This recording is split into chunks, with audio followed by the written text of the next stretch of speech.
Olá, gente, tudo bem com vocês? Olha só, estamos na segunda aula de sintaxe da oração e do período.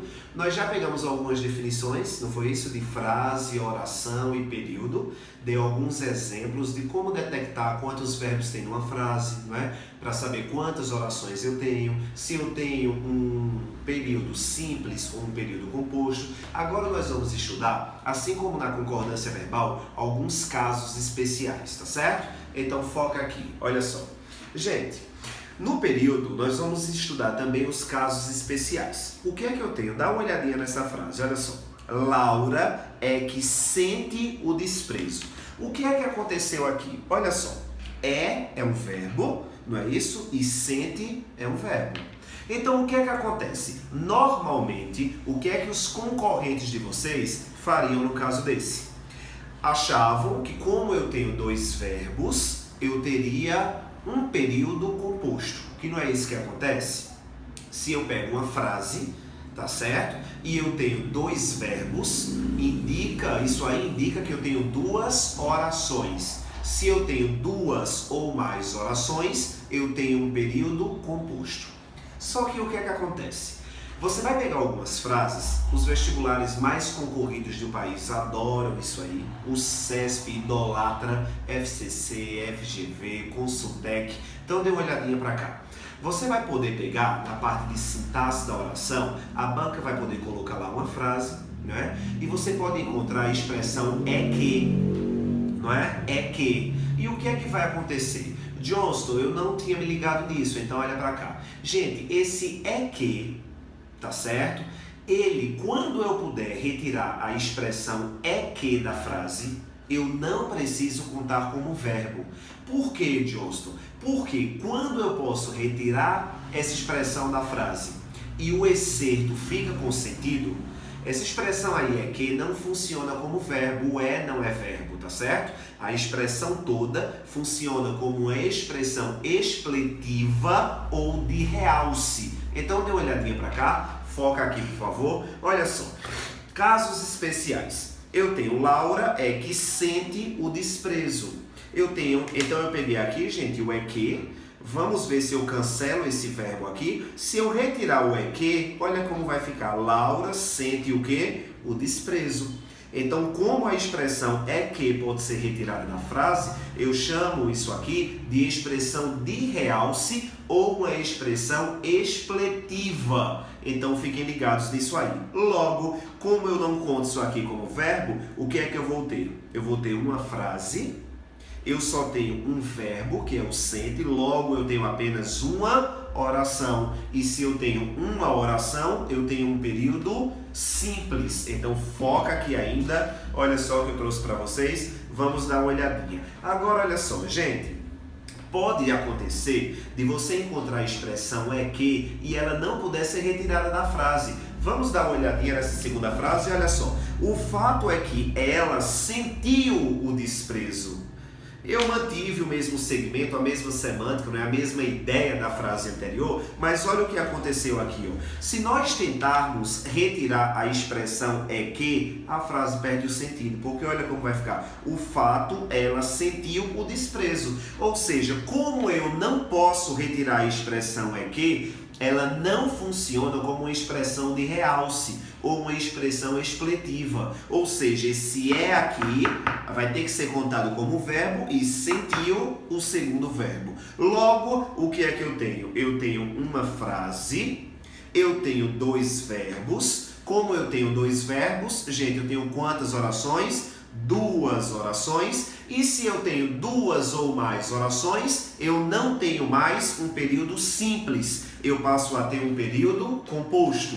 Então, fiquem ligados nisso aí, tá certo? Vamos revisar isso aí para não perder. Gente, o CESP adora isso aí, esses concursos mais complexos em relação à concorrência, os concursos mais concorridos, as bancas mais exigentes adoram esse é que como expressão ou não de realce, tá certo? Então, quando eu puder tirar o é que e a frase continuar o sentido, eu não posso contar esse é como verbo. Quando eu não puder tirar, eu sou obrigado a contar como verbo. Não é mais uma expressão de realce. Tá certo? Então vamos para mais um caso especial.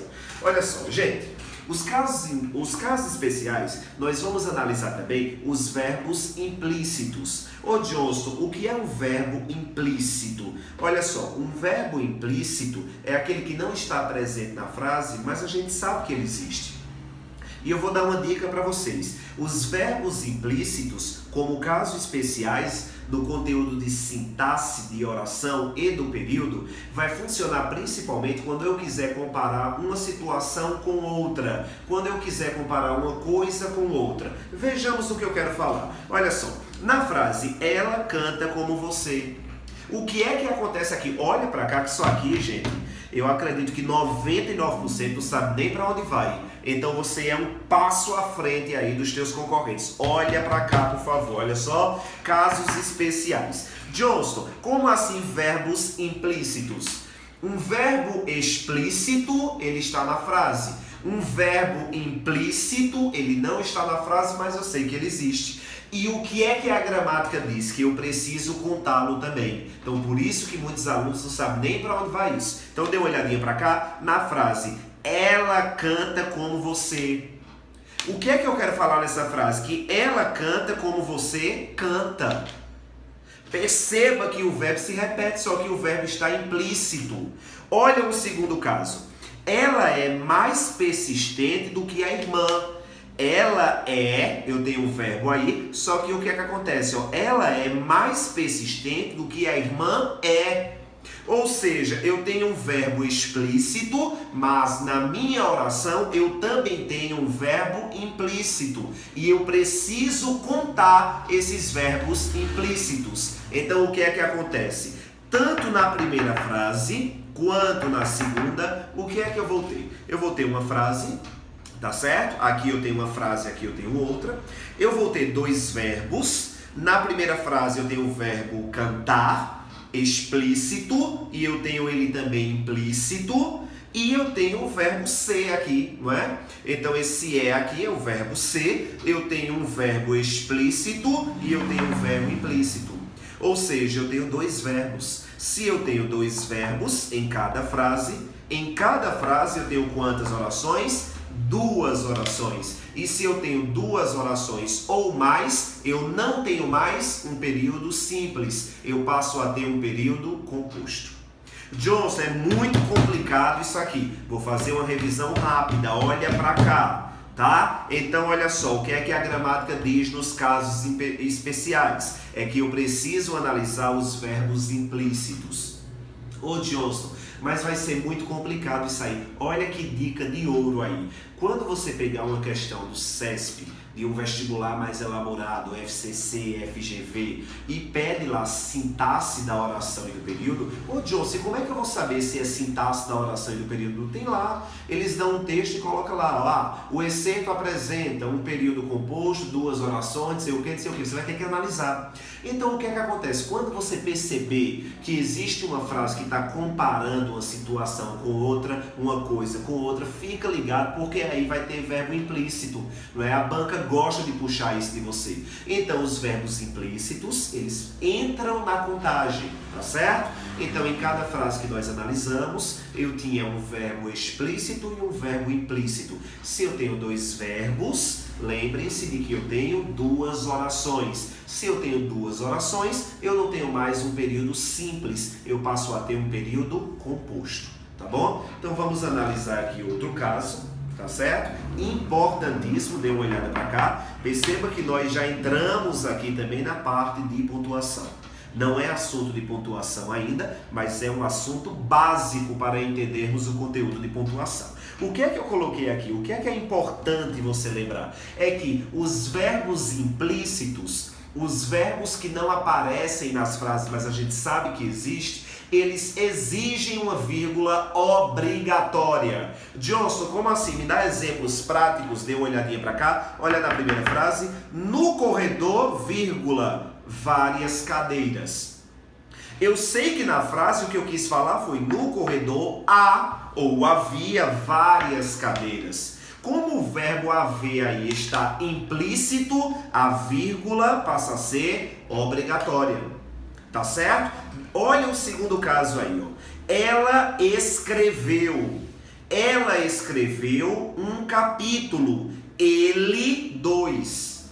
Não, olha só. Ela escreveu um capítulo. Eu, 2. Ou seja, eu escrevi 2 capítulos. Então, o verbo escrever aí, eu tenho um verbo explícito, mas eu tenho aqui também o verbo implícito. E eu preciso contar esse verbo e, obviamente, a vírgula passa a ser obrigatória. Ainda dá uma olhadinha para cá.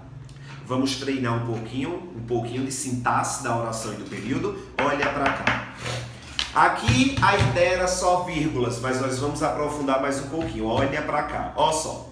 Na frase, no corredor, várias cadeiras. Eu acabei de citar para você que o verbo implícito ele precisa ser contado, não é? Na sintaxe da oração e do período. Foi o que aconteceu nessa primeira frase. Eu tenho algum verbo, Johnston? Aqui tenho, porque eu tenho um verbo implícito e a gramática manda contá-lo. Então, o que é que acontece? Aqui eu tenho uma frase, tá certo? Eu tenho, Johnston, verbos, eu tenho um, ele está implícito, mas eu tenho. Então, significa dizer que eu tenho uma oração. Se eu tenho apenas uma oração, eu tenho um período simples. O que foi que aconteceu nesse segundo caso? Nesse segundo caso, eu já encontro aqui um verbo, o verbo escrever. Ela escreveu, opa, primeiro verbo. Ela escreveu o quê? Um capítulo. Eu, 2. Eu escrevi 2. Eu tenho um verbo explícito e eu tenho um verbo implícito. Logo, neste fragmento aqui, eu tenho uma frase, tá certo? Eu tenho 2 verbos. Se eu tenho 2 verbos, eu tenho 2 orações. E eu tenho um período composto. Se eu tenho 2 orações ou mais, eu tenho um período composto. Ô, Johnson, eu não tenho 2 períodos aqui não, porque eu não tenho um ponto e vírgula. Lembre-se de que ponto e vírgula não marca a finalização de período. Então, período eu tenho apenas um, mas eu tenho um período composto, porque eu tenho um verbo explícito e um implícito.